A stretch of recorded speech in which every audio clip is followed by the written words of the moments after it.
Ďalší deň je tu. Ľudia sa ponáhľajú do práce. Ale čo to? Nálada v spoločnosti nie je dobrá. Toto je doktor Foltín, nádejný vedec. Že by nápad?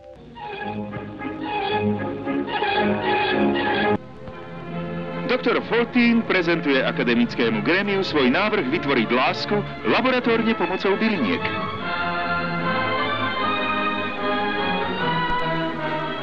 Správa o prevratnom projekte letí do celého sveta. Bravo, chlapci. Sme na vás hrdí.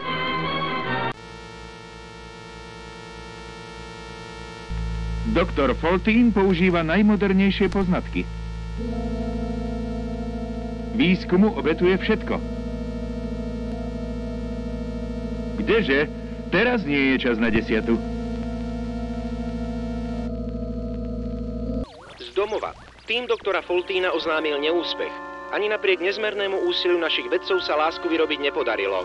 Potupná blamáž vrhá temný tieň na našu vedu. Robotníci z košických zlievární píšu petície.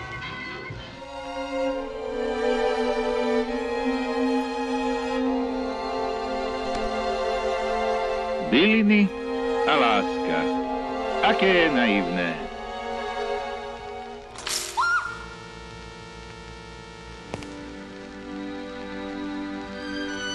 Ale pozor, že by predsa len nejaký objav?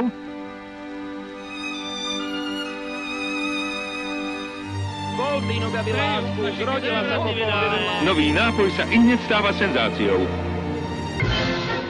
Národný podnik Kofola zahájil výrobu. Vďaka, doktor Foltín.